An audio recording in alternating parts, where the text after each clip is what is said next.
Hey guys, Joan here, back with another special beer review from my March takeover from Vocation Beers, and a tribute to my best friend Jim Derm.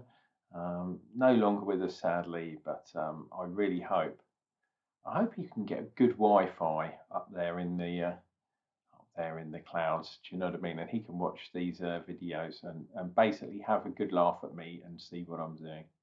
Oh, the other thing is, I don't know if you've noticed, but I had a bit of a trim because we're in March. So, yeah, that hair was getting a bit weird, a bit long. COVID hair, hospital hair, whatever you want to call it. It was getting long, and I was getting sort of a duck bill thing. No, what's it called? A duck tail at the back, which was just doing my nut in. So yeah, I went down the barber's today and got it trimmed.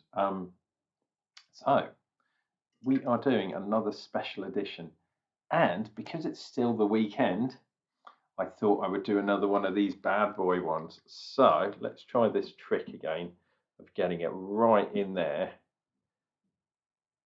blurring up all the focus, coming back a little bit, and hopefully it will refocus. There we go. Special edition. And this one is called Abduction. It's a cherry, you can see here, it's a raspberry and plum stout. You see that? Hopefully it will focus again. This is like the bane of my life. Why the cameras not autofocus properly? And look down there. Whoops, this way. 11% ABV. This one, absolutely ridiculous.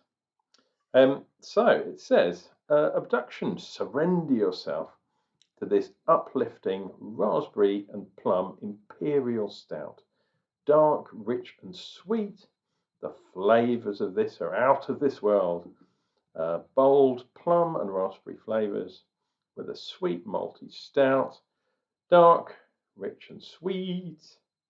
And then we've got all the normal kind of weirdness. Now, I did have a look on Vocation's website while we look at the V again. It's kind of in this one, but it's not the same way as some of the other ones. And if it will refocus once again, let's do this trick again, see if this works. You will see that there is a little dude being beamed up into the big V alien ship. So it's like an alien abduction kind of thing. Yeah. So I said yesterday, I think, this isn't one of the barrel-aged ones, by the way. This is just a special edition. But the barrel-aged series, it doesn't say what the barrels are. It gives you, well, I've narrowed it down because what the website says is it's either bourbon, cognac, single malt, or wine. And it doesn't say what kind of wine it may be. I guess it's red wine.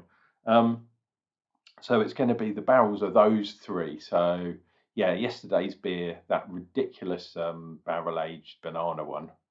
Wow. I very much so I thought it might be a rum cast, but I think it might be a cognac one. But hey, that is just a guess because it's really difficult to find out unless people at Vocation want to get involved. If you do, and I don't know if you guys are seeing these videos, theoretically you should because I am plugging Vocation quite heavily. But yeah, maybe your marketing guys don't look at YouTube or whatever it is. If you do see these videos, please get in touch because yeah, I'd love to know. Well, number one, what you think of my crazy videos. But number two is, if you can, give me some extra information and I will pass it on. Well, or put it on the cans. Right, let's turn this round. Move it over there a little bit. Special edition Abduction Jet Black. Very similar to the banana one.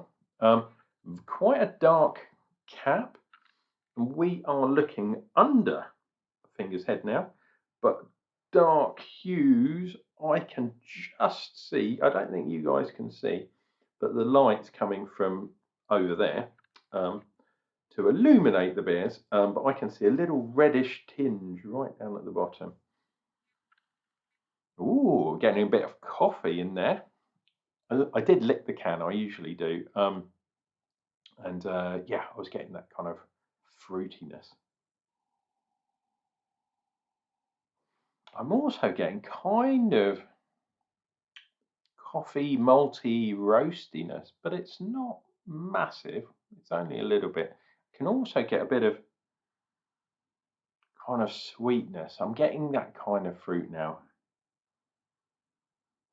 Like yeah, like sort of darky fruit. A bit like a a bit like a Belgium kind of double or triple or something, the dark ones. Yeah, like the Christmas cake or the Christmas pudding type thing going on. Right, I'm diving in, guys. This is another 11% beer. Wow, my God. It's the weekend. Cheers and beers.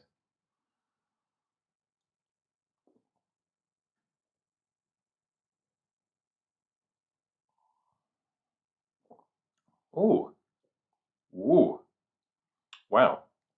So, ooh, so right up front, I'm getting that raspberry thing going on. Then it goes off-piste on I guess. Yeah, I'm getting things like coffee and sort of weird things, but a lot of sweetness as well, a lot of residual sweetness in there. And in this beer, I don't think it has quite worked. Yeah, getting this very odd kind of thing going on. And then the malts come back in, so we're getting a bit of coffee and stuff, and then the sweetness again. The plum, I wasn't really getting.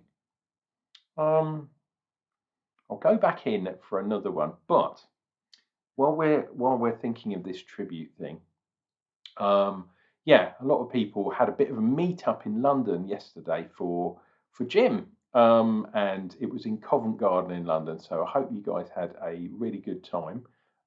Sorry I couldn't be there, but yeah, mainly because I had my surgery and I'm going back into treatment next week. So yeah, I didn't want to risk catching COVID again. Because the last time I caught COVID was from one of my friends, and I know who you are.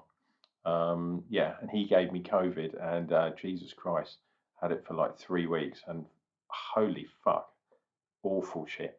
And I had to go into hospital, and it was very, very close to me having my surgery cancelled. So there's absolutely no way I can risk that on my treatments. So sorry, guys, but I'll be up for the next one definitely.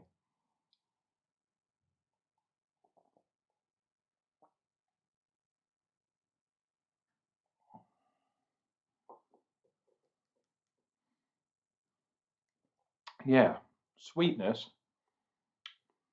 Yeah, maybe that raspberry thing is kind of mixed in with the plum, but then it goes sweet and it goes sort of reddy kind of plummy fruit, but very quickly then descends instantly into coffee and sort of chocolate and normal stout kind of things, imperial style. Um, yeah, it's for me personally, and you guys, if you're drinking this, yeah, it doesn't quite mix together very well. So it goes fruity and then instantly very dark. Wow, bit of carbonation in there. Yeah, I mean the sweetness is there. Weird because the banana one was really ridiculously sweet, but it sort of molded together really, really well. Um, This one, not so much. So, out of all the Vocation stouts, and I do have a few more in the box, if you don't know, have a look at the unboxing video and you'll know roughly which ones I'm talking about. There's at least sort of two or three, but I'd say out of all of the ones I've had so far, I'm not liking this one. I mean, it's okay. It wouldn't be the ridiculous stout of choice at the moment. That's the banana one, and then I've got a cherry one to come. But I don't think I'm going to do that until next week or next weekend, I should say, because yeah, I can't drink 11% stouts on a weeknight. Ridiculous. Um, but yeah, thank you very much for tuning in. Thank you, Vocation, for brewing some ridiculous beers. I have to say, imperial stouts, especially the Russian ones, not really my bag, to be perfectly honest. But yeah, the last few I've had have been really, really nice. In my opinion, this one kind of missed the mark, but that doesn't mean you shouldn't go over to Hebden Bridge, go in that tap room that they've got. They've got a new tap room over there, and see if you can get some really nice beers. Or you can go on their website and get some. Um, yeah, that is about it. Another week down. Yeah, so we're starting up tomorrow. I'm going to do another one tomorrow, but another. I think I've got some pale ales. I've got a table beer in there, so I might do that one. Got some lighter ones for the week and leave these absolutely ridiculous ones for the weekend. Anyway, guys, cheers and beers. We see you real soon, and hopefully you're enjoying this series. And yeah, if you see someone that you know, make sure you tell them you love them because yeah, you never know when they're not going to be around anymore. And yeah, it's really sad when that happens. So cheers and beers, and we'll see you real soon.